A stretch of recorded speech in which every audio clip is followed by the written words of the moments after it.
Today, we're going to be talking with Juliana Sloane, who is a hypnotherapist. She's a transformational coach and a Buddhist teacher. She is known for creating spaces where clients can access an embodied sense of safety and wisdom as they shift long held patterns with compassion and clarity. Welcome to All in Wellness, where we explore the journey to holistic well being. I'm your host, Amanda Lamage, and I'm thrilled to have you join me on this exciting adventure towards a healthier and happier life. We'll uncover valuable insights, expert advice, and inspiring stories that empower you to take charge of your well-being.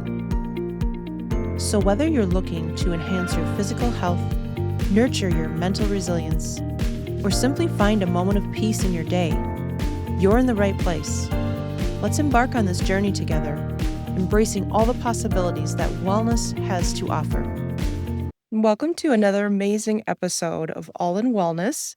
I am so thrilled to have an amazing guest with us today, Juliana Sloane. Hello, welcome.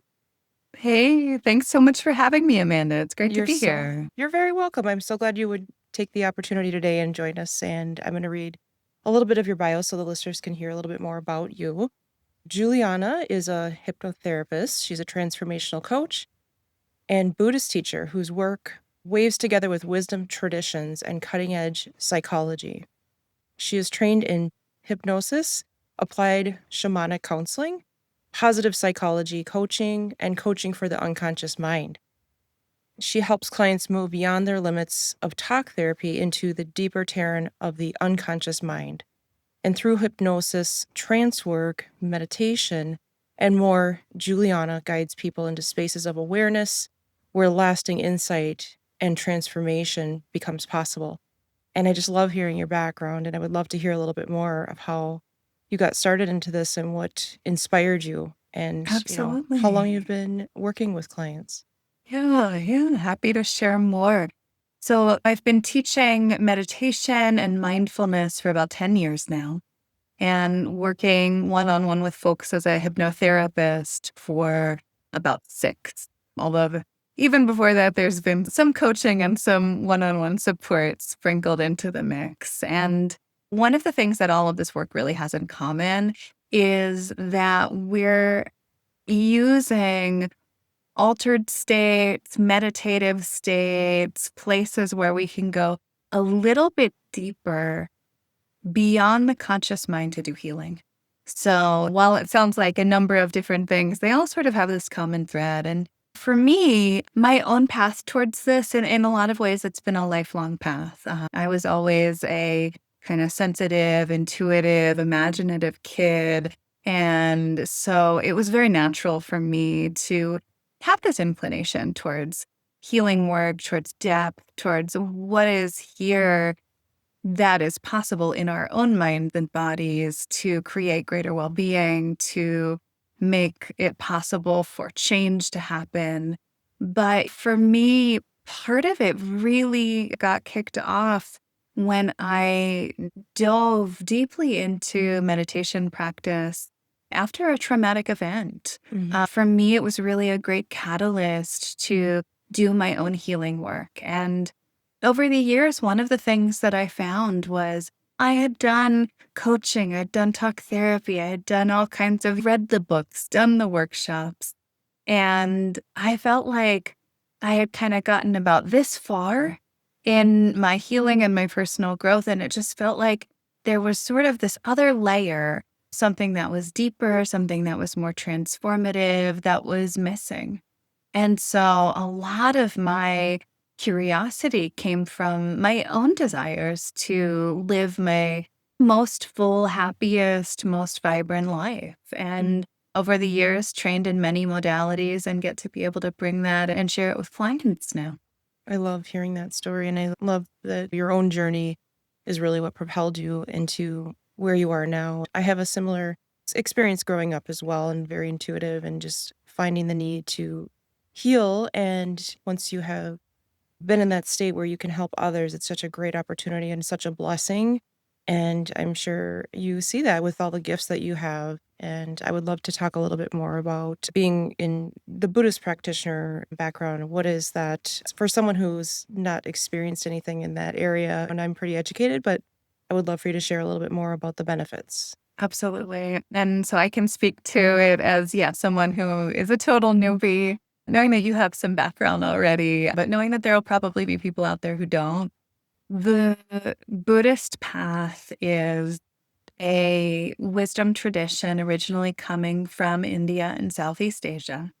And much of the orientation in this path is towards understanding the ways that we experience stress, difficulty, craving, challenge in our life, and seeking ways to find freedom and find more ease in the face of life's challenges. Really, in a nutshell, this is about understanding why we have a hard time, understanding why we maybe beat ourselves up or you reach out for things that aren't good for us, all of these different things, and then finding the path forward to not relying on some of these things that really ultimately get us sort of caught in the end. For anybody who's familiar with mindfulness, that's much more of a household word these days. A lot of modern mindfulness practice, while a lot of that is secular these days, it really comes from these Buddhist roots, especially in the Buddhist tradition that I teach in. And so for a lot of folks, dropping into a meditation group with me or doing meditation practices one-on-one, they'll notice, oh, I took a mindfulness class once or used the Calm app to meditate or something like that. And there's a lot of crossover there. Which is wonderful. Well, thank you for sharing. And hopefully, it's opening the mind for someone that may be struggling right now that really needs to have another option, maybe with something that they're doing now is just maybe not working. I think starts with opening the mind and being more open to maybe what the universe has out there. There's so many things I feel like in our heated world right now that people are in need of this self care. Introducing, I think, in small steps is okay. It can't be overnight, but it's definitely small things that maybe do you have anything to suggest starting with daily? Absolutely. All of us need a little more ground underneath our feet right now. We are living in really intense and really overwhelming times. And so when I'm talking with someone who maybe they've never tried meditation or they're curious, but what is this like? I would really invite you first and foremost, make this easy on yourself as an entry point. See what it's like even to go outside in the morning and just be there for 2, 3 minutes, listening to the bird song, feeling the sun on your face, noticing what it's like to be in the present moment. You can delve deep into meditation practices and techniques and teachings, but first things first, we actually just have to experience what is it like to slow down and even for a couple minutes be in that present moment. I couldn't agree more. And I really have found for me, my stress level in the morning, there's so much, and a lot of times working or as a business owner, there's a lot of things coming at you, right? And so I found starting my day with that has really changed my own mindset and my stress level through the day and what I choose to allow in as well. Just frequency wise, when you're experiencing, there's so much negativity right out there around us. And so I think it's so important to take care of our mind first and foremost in the beginning of the day so we don't go down that rabbit hole, right? To end up in a different place that we really probably don't want to be in, just spiritually as well. And I think that's a great message. I love also part of your bio, you're known for creating spaces and clients can access an embodied sense of safety and wisdom as they shift their long held patterns with compassion and clarity. Can you speak a little bit more about that and what you offer there? Absolutely. So, in my one on one work with clients, really what we're doing is we're creating a space together where this deeper change and transformation and nervous system regulation is possible. I work with everybody over Zoom, so I see people actually all over the world. I'm in New Mexico. but I actually have clients where you are in Minnesota. I see people in Hong Kong and Australia and all over the United States. And what we're really doing, whether we're working with hypnosis, whether we're working with shamanic counseling, what we're really doing is we're using these techniques to go into a deeper, more relaxed, more open space where we can kind of get out of our own way and start to listen to the wisdom and the support of our own subconscious mind. One of the crazy things about all of this is that the truth is we use about 5% of our conscious activity, right? Our thoughts, our behaviors, our choices, our actions, our habits, only 5% of that is conscious. The other 95% of all of these things that are driving our lives, our attitudes, our beliefs, those split-second decisions we make, they're all happening at the unconscious level. So part of what's possible when we do use these relaxed, supportive, trance-like states is that all of a sudden we open up space, not just for new ideas, new possibility, new understanding, but what we're actually doing is we're working with our own innate neuroplasticity. The fact that the brain itself can rewire and repattern. And so we're starting to find ways, okay, so if every time you arrive at work, you get a rise of anxiety coming up in your chest and belly, well, okay, can we actually find a way to change the pattern that's there in your system? If you have a habit of being really hard on yourself, really critical, how do we actually explore that critical voice and start to shift things at that subconscious level so that it's not giving you such a hard time? So, this really is the terrain that we're working in. I love that, and I feel like some of us are just doing our daily habits, or our beliefs are what we're familiar with, right? Or maybe how we were raised as a child, and maybe not even realizing as an adult, knowing the difference. And we can choose, right? But some of us need more assistance, like you're describing, tools. We need more tools to get us through that and navigate through that journey. I think it's great. I think a lot of it stems from fear, probably too, right? And unfortunately, some people maybe haven't been able to see how the subconscious mind really affects the conscious mind, right? I've done some work myself with a transformational coach, and it was propelling. It was really amazing. And the things that I saw from my childhood, even dating back to when I was a newborn, was pretty incredible.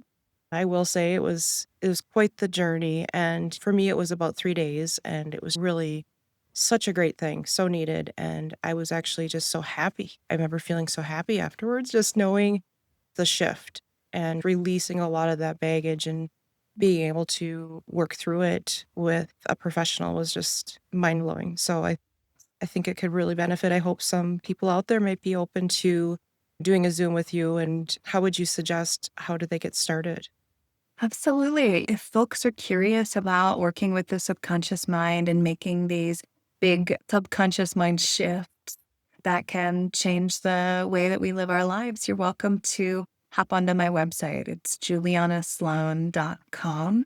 And I've got a little sign up so folks can reserve a 30-minute spot just to connect and talk and share what they're interested in changing, share things that they might want to be working on, ask questions, and then see if it feels like the right fit. One of the great things about this kind of work is that you can do very targeted work on things like anxiety, phobias, stress, habits like exercise, smoking, all of that sort of stuff. But you can also do very deep, very powerful work around all kinds of shifts that you're wanting to make in your life, whether that's in your relationships or your confidence whether you're navigating chronic illness or trauma or something else. And I would assume even just with chronic illness, or if someone's gone through a significant medical hardship, that can put them in almost a state of depression. I've seen some people really suffer from that. And I've had a surgery that unfortunately I ended up septic, and it was really transformational, but I had to stay positive, and having a spiritual wellness coach really helps. I think getting through that and navigating. And I think some of the people out there, if they've gone through something like that, they don't have to suffer for the rest of their life, right? There are options to be able to propel. I would love to hear a little bit more about if you worked with anyone specifically. I know with HIPAA guidelines, maybe you can't share, but is there anyone's experience that you can maybe give an example for someone out there? Absolutely. And there's actually a number of people who are coming to mind because there are a lot of people that I work with who are at some stage in a major health journey. So I have worked with people who are confronting terminal diagnoses. Worked with people who are recovering from cancer treatment. And I've worked with people who are living with chronic illness like Lyme disease, long COVID, as well as a lot of people who are going through IVF or fertility treatments. And this felt like it was the kind of absolute, wow, this was the opening space for a miracle that this client, that this was so her energy, her capacity to drop in more fully. We did some hypnotherapy work together around letting go of some of the stress associated with IVF. This is somebody who had been trying to go through that process for a few years. The trickiest thing when it comes to getting pregnant and fertility struggles is that over and over, doctors are going to tell you just make sure that you don't stress out. The level of stress that you're experiencing is going to impact your chances of getting pregnant. And of course, they're saying this while you're going through stressful, often invasive hormone treatments, all kinds of things that are really hard on the body. And you're under an immense amount of pressure, wanting to get to a place where you're able to have the baby that you've been dreaming of. It is one of the ultimate scenarios of, well, don't stress out. The stress will make it harder. And here it is, such an incredibly stressful situation with so much pressure. So we did a hypnotherapy intensive. And part of what she ended up doing was really being in this deep and beautiful communication with her own body and speaking with her body, connecting with her body, bringing in the sense of reassurance that her body knew what to do. And the wild thing, she was going in for hormone tests every single day. Wow. Every single time she'd go in, they would test her hormones and they'd say, I'm really sorry, you're not at the right levels for us to do the next step. She went in the next day and the levels were suddenly off the charts. It had completely changed and transformed. And a week later, they did the egg retrieval and they got more viable eggs than they had ever gotten in the history of that practice. I mean, it was the sort of like jaw-dropping, wait, what happened? And this is not to say that hypnosis is a miracle cure by any stretch of the imagination, but often part of what it can do is help us bridge the disconnect between the mind and the body. I've also worked with a lot of people getting ready for surgeries where there's a lot of anxiety, there's a lot of stress, there's worry like, will this be okay? Will the body heal? And part of what can be so supportive is actually doing this work at the subconscious level and helping deeply reassure the body that it knows how to heal. I love that. And I think it's pretty incredible to hear that example. And maybe someone that has also maybe going through a life transition or relationships. I'm sure that's another one that's very popular for so many out there. Do you have any insight there? Oh, yeah, definitely. I work with a lot of people who are repeating patterns in their relationship that just aren't serving them any longer, whether that's an anxious attachment style, whether that's choosing the wrong partner over and over, someone who's not available, not supportive to them. And I find that this work done over time is incredibly supportive in that respect. Usually, when I'm working with people on relationship issues, it's like a long-term therapeutic relationship, because it is something that those patterns, they're so ingrained into our system. And we need support to just keep on chipping away at it and making new choices and forging a new path. But it really has been amazing to see. All of a sudden, people will come in and say, hey, the same fight that always starts with my partner was about to just happen. And I was able to totally show up in a different way. I wasn't triggered anymore. I was able to just meet the moment and have a conversation. And instead of it being a huge, painful issue, it was actually really loving and really supportive. And it's changed the dynamic of our relationship. Wow. That's one of the things that is very possible when we work with the unconscious mind. It's really inspiring. I think it's important too to not maybe blame ourselves if we're going through that, to realize it could be passed down generationally, right? There's things that are imprinted in our subconscious mind that we're not even maybe familiar with. Why is that there? Absolutely. I think finding that out is what, is inspiring, to see what's there and to uncover it and then work through it.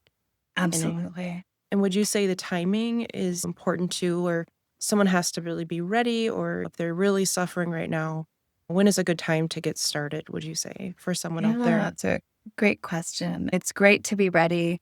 If you're suffering, you're ready. You can take steps to feel better. You can take steps to find relief. I would say the only time when somebody's not remotely ready is when there's a real sense of resistance, whether that is an internal resistance of like, I'm not really so sure about this. I don't know if I want to change, or whether that is sometimes someone will come to me and say, well, my wife told me to come, or my husband told me to come. And usually, if they're not coming because they're interested, but because someone else is making them, usually That's tough. that's not quite the right time. I really want you to be showing up for your own healing because you see that it matters to you.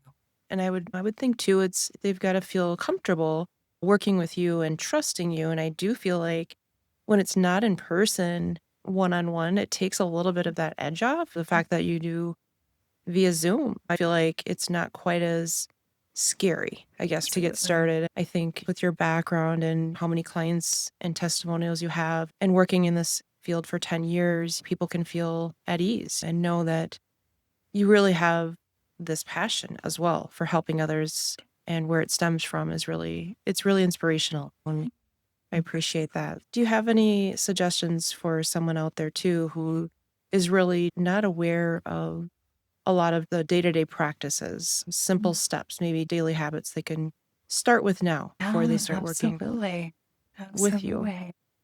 I'm a very big proponent of learning the tools that help you regulate your nervous system. One of the amazing things about any kind of emotion, they say that the pure emotion itself only lasts about 90 seconds.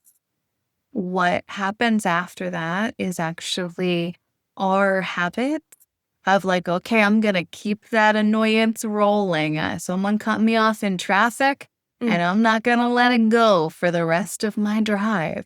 And part of what we can do is recognize we actually have the capacity to interrupt that cycle. We don't have to let it get out of hand. We don't have to let it snowball.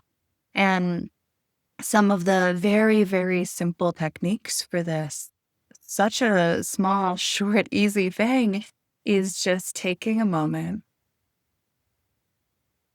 and allowing your exhale to become longer than your inhale.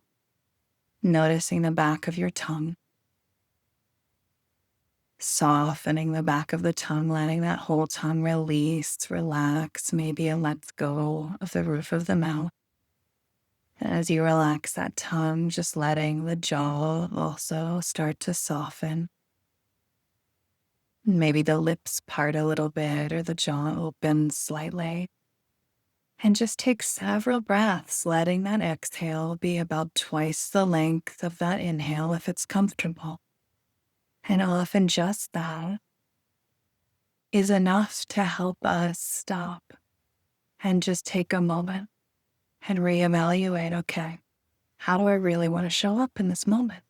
That's incredible. I feel more relaxed myself just It's going a through good that. one. It's And good. the science behind it, because it's not just like a woo woo thing. The Right. science behind it is when we relax our tongue, when we relax our jaw, it starts to send a message to the vagus nerve, which runs all the way. It's in our ears, jaw, tongue, down through the rest of the body. And it regulates that parasympathetic state of rest, digest, relax. And so when we allow that breath to just shift slightly, when we let the muscles in the face and jaw and tongue relax, we're creating a physiological change in the body.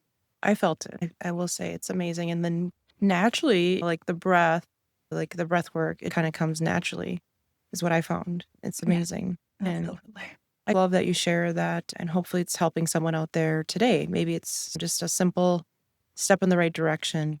And there's more to it, but definitely reach out. I think it's great. Find your website and we'll put that in the show notes as well. And would you say someone who has a hard time maybe quitting smoking, Oh, have you yeah, helped people with that or, definitely. addiction It's or es- alcoholism? especially smoking.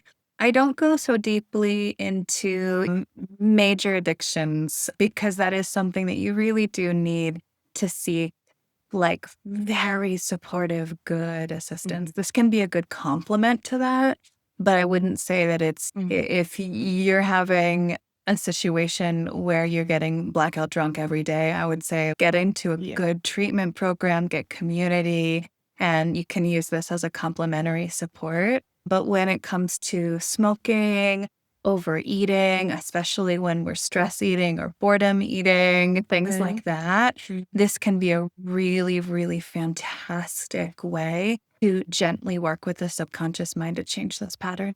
I love that. It's very good. I think it's just great to be able to help so many out there that are struggling and maybe just prayer too. Do you believe in the power of prayer? I mean, I think that's in my spiritual path. I have a strong faith and it really is important.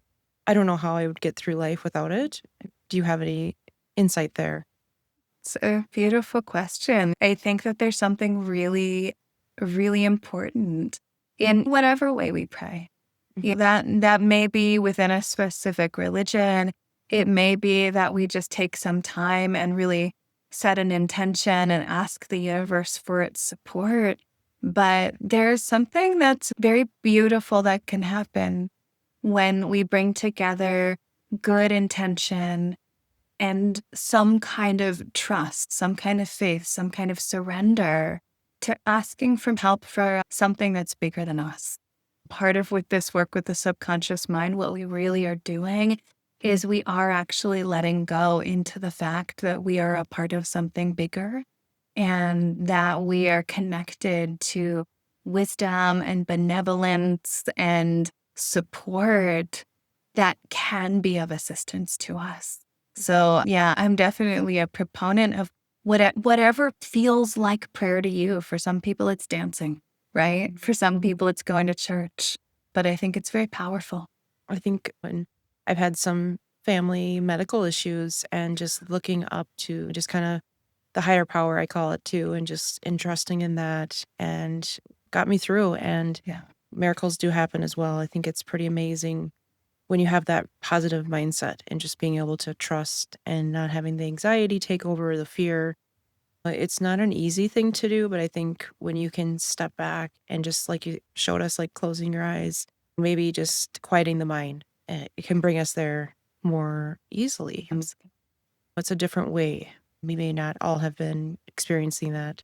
Would you have any approach on mindfulness or any techniques that you have found most effective? If someone is curious about mindfulness, I so recommend getting curious about the resources that are out there. There's a couple of really great different options. I mean, of course, I teach online quite a bit. There's a great app called Insight Timer where there's all kinds of meditations available. I'm one of the teachers on there, but there's thousands of teachers from all over the world. There also are programs out of places like UCLA that teach mindfulness. And one great entry point for someone who is curious, especially about how mindfulness can support their well being and their stress management, is also mindfulness based stress reduction, NBSR. There are NBSR courses all over the world, all over the country. And one of the places that often you can find it is actually if your doctor might even have references and referrals for that. Some medical HMOs actually offer some of these as resources because it has been proven to be so incredibly supportive. Mhm. I also lead a women's meditation group over Zoom on Monday nights. I teach online for a lot of different Buddhist communities, bringing in all those mindfulness techniques. So you can also find that on my website as well. Oh, that's fantastic. I love that. EMDR, That's a little different. That's a therapeutic technique that uses bilateral stimulation.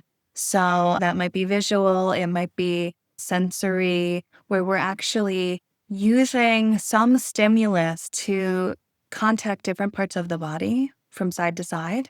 So that creates something called bilateral stimulation. And what bilateral stimulation does is it actually changes the way that your brain is processing. I do use some techniques that are similar in my work with people because what we have found is that when there is a particular trigger or a trauma or a stressor or a belief or thought that we have that we're kind of stuck on, it tends to light up one particular side, one particular area of the brain most strongly. So when you bring in this bilateral side to side stimulation, what it's doing is it's actually signaling to the brain that it needs to use both hemispheres of the brain, which can make reprocessing and repatterning some of these experiences and deeply held beliefs much easier. I've experienced it myself Mm. with that work, and it removed some of the past trauma. It was amazing how just that experience, it really took the emotional plug, if you will, away because it's not going away, but it just processed everything. Exactly. And I wouldn't be who I am today without it. Honestly, it's pretty incredible. So I really do think there are techniques out there that do really work. And I think it's finding the right provider or technician that has the tools. There's a lot of training, I'm sure, that goes into it as well, and certification, and just someone who's had years of experience, but also has the desire to help others and passion, I think is really important too. And thank you for sharing. Do you have any advice for someone looking just to improve their overall physical health in general? Is there anything that they can do at home just to help Great with that? question. Anything that is going to reduce your stress, increase your sense of connection, increase your sense of joy and well being, that's going to ripple outward into your physical health. So, all of these different techniques, find something that works for you. Find something maybe that even feels interesting, novel, maybe fun Mm. to begin this exploration process. Because really, the truth is, with all of this, every layer adds up. So, even if it's 5-10 minutes of mindfulness practice or a few sessions with a hypnotherapist to build a new habit or let go of a particular trigger, all of it is going to lead towards better health, better well being. And that's really insightful and brings me to another question is, can you discuss maybe the role of mental health in overall wellness?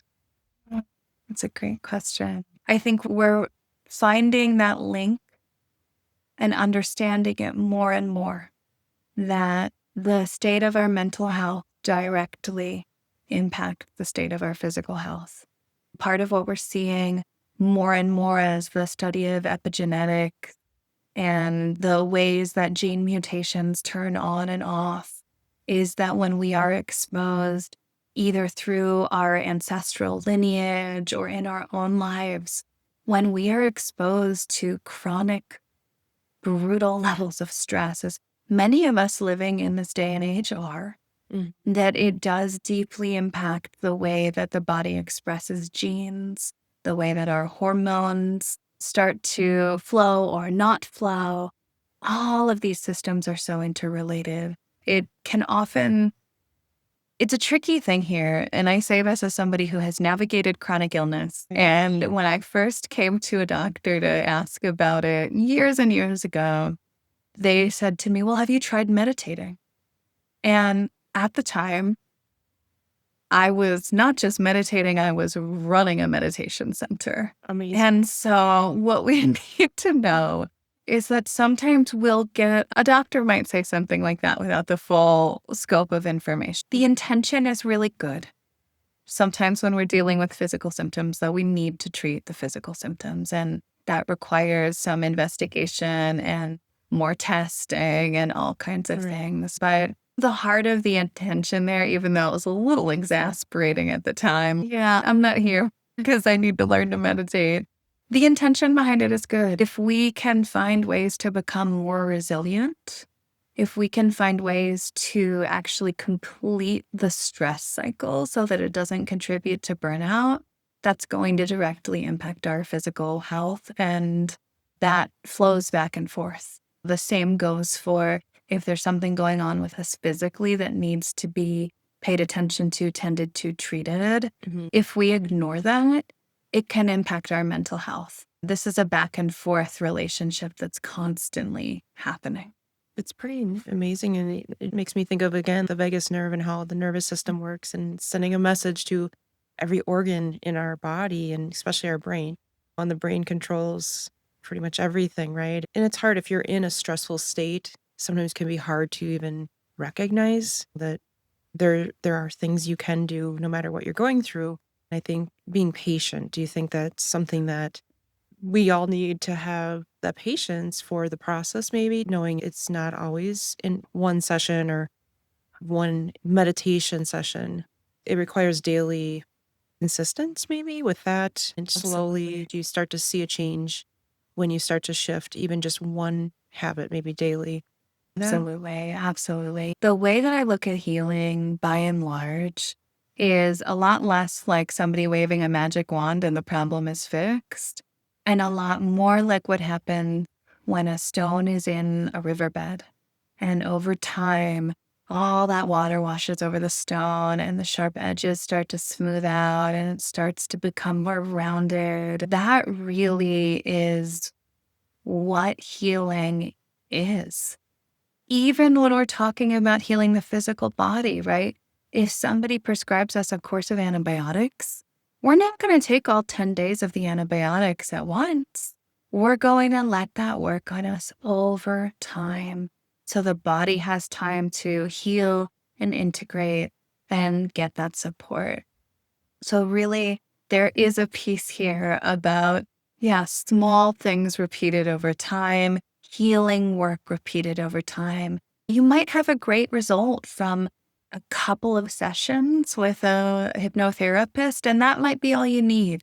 But I do find that for most of the people I work with, they circle back around because even if we finished work together a year ago, they're going to reach another point in their growth and their healing and their life where there's a goal or a change or something else that needs support. We don't stop growing. I love that. And I think it's a great way to look at it. So it's not necessarily that we're hurting or struggling. We can always actually, maybe we have a goal in mind and what are the steps we need to take, or maybe we need someone to help us get there. And I think that's what's so important. I think a wellness coach is what I would describe that as. It's just very, it's very good for anyone, no matter where we're at, I think, to experience that. And we're only going to evolve from that, I think, and increase just our positivity or belief and just being able to removing maybe some of the subconscious things that are getting in the way, really. And we could just have such a better outcome. Or maybe it's just wanting to get to whatever goal it is that maybe we can't do it alone. I think this is a great example of someone that is really wanting that, can work with, and just seeing what that could do for them. And I think it's great. It is more of a holistic practice too. Do you integrate holistic practices in your own wellness routine other than what we've described or talked about? Absolutely. I'm a big fan of red light therapy. I found that to be really supportive for myself, especially yoga nidra, yin yoga. That's something that I have found to be very, very supportive. And this is really, I think, the nature of exploring what works for us. What maybe has a lot of hype around it and we try it and we're like, maybe not. This isn't really so huge. And then we might try something else and it's life changing. So Mhm. we really have to just see, what sometimes it's a process of trial and error. What seems to offer us support, what doesn't. But definitely, I think we need to look at all the tools we have at our disposal when there's something that we want to heal or change or a goal that we want to accomplish.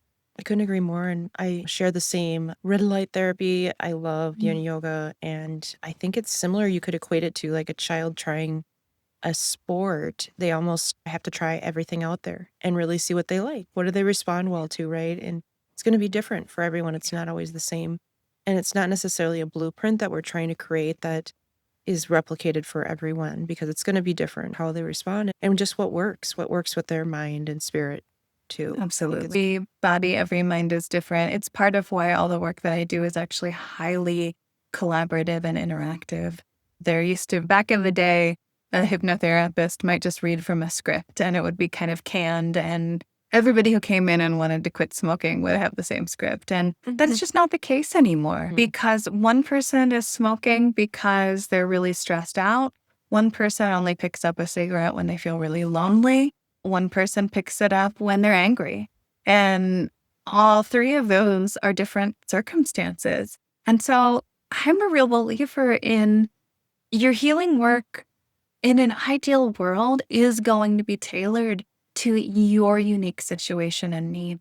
it's great. I love that approach. And how do you handle days on your own when you're not feeling your best or both maybe physically and mentally? Is there anything you can share to listeners?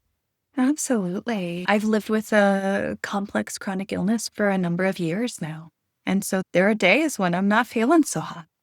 And part of what I find, there's a couple things, honestly, that I find to be the most supportive from my system in navigating that, feeling better, finding some relief.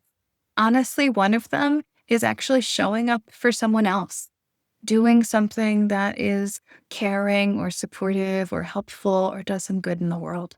Oftentimes, when we're not feeling at our best, whether it's mentally or physically, what can get us outside of ourselves is actually doing something good, feeling like we are doing something with purpose, that we're contributing to a greater good. So, really, that is one thing that kind of time and time again, I could be having a really bad headache, but the minute I sit down with a client and we get to drop in together and get curious about what's going on with them and witness the magic of the heart and mind expanding in different ways, I might not even remember that I had a headache because there's something about connection that's really, really powerful.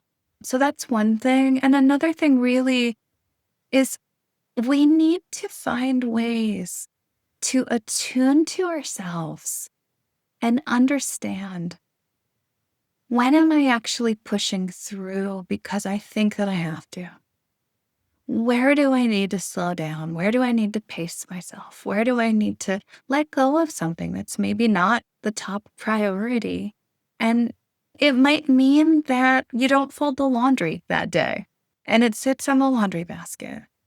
And we learn to accept that each one of us does have some limitations. Sometimes we have to cancel a plan so that we can rest. And part of what I really support a lot of people navigating, especially chronic illness with, is finding, what is that balance? Like, how do I listen to the signs that my body is showing me that I do need to slow down, that I do need to set a boundary? And then how do I slow down and set that boundary in a way that actually sticks? So true. And I have a similar belief. And I'm so blessed when I'm working with my clients too at my med spa. It's amazing when I give more than receive. You never know what someone's going through, and it could be one small thing that we do. And it's just amazing to see making someone happier or feeling better. It doesn't necessarily take a therapist or someone in my position, but we can do that in our daily lives for others, right?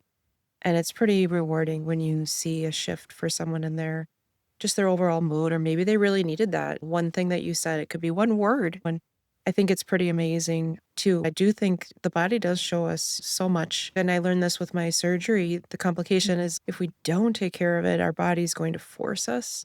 And so I think maybe being proactive, and it's okay. Like, we don't always have to be on 100% every day.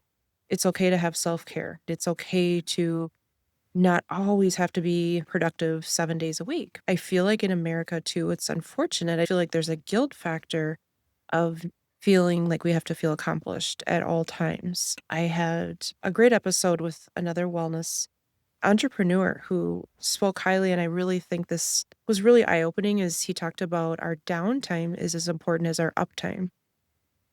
Absolutely. Do you have any Oh, insights? yes, absolutely. This is the thing. We need to unlearn a lot of those old beliefs about striving and achieving and productivity.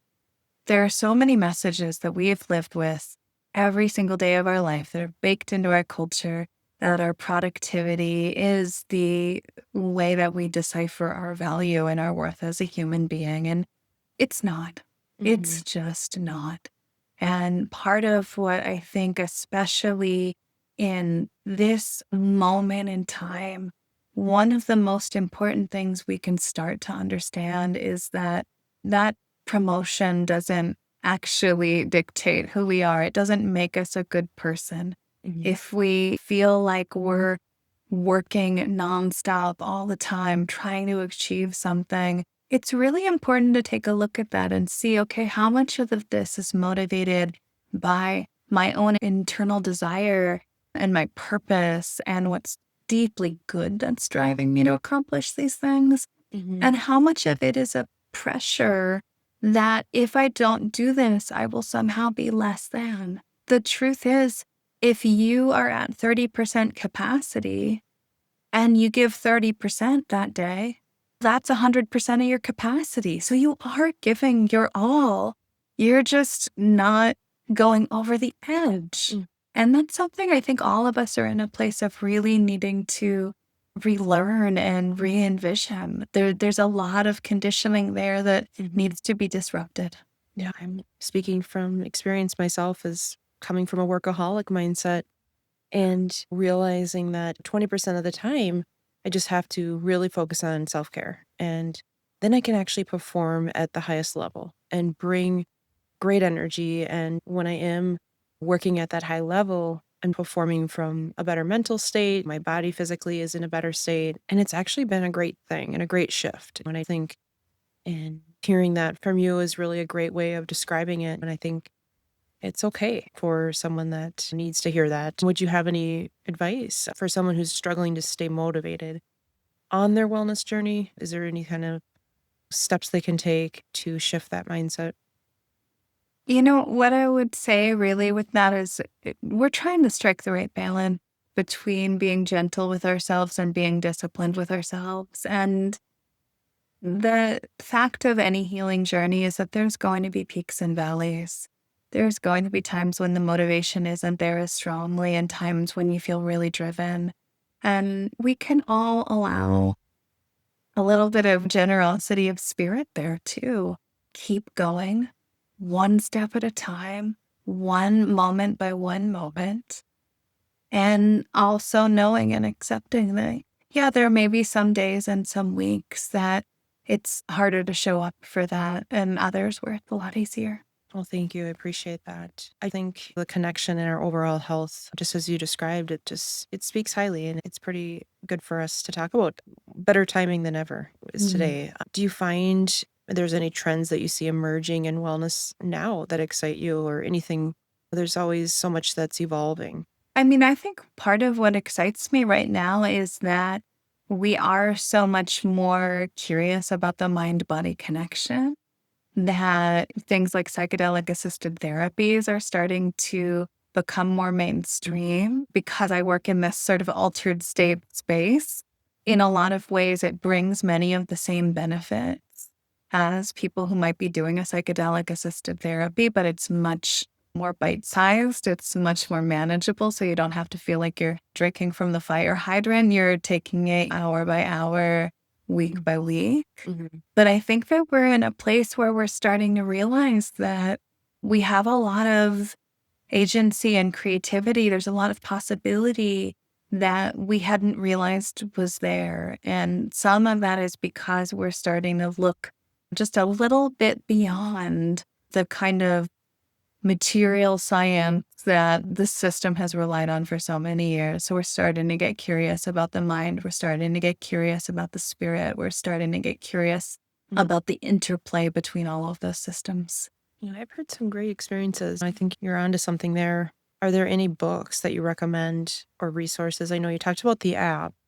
Anything maybe someone loves reading, or a podcast maybe too? There's actually one book that I love recommending to people. It's called The Open Focus Brain. It's by Les Femi and Jim Robin.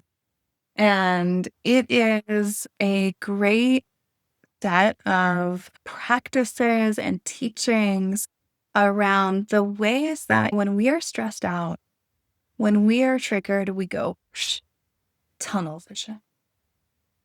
When we are in a state of ease and openness, that's when that open awareness, that open focus steps in.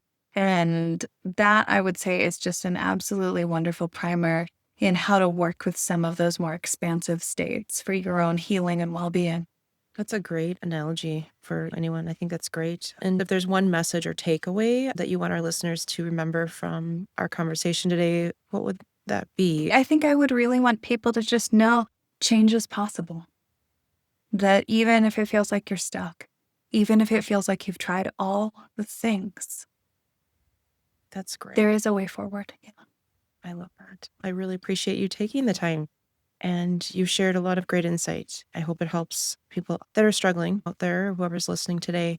And definitely reach out to Juliana. Are you on, other than your website, is there anywhere that someone can connect? You said LinkedIn. I'm on LinkedIn and I'm on Instagram. We'll be sure to put all that in the show notes as well. I really appreciate you taking the time today, and it's been great to have this conversation.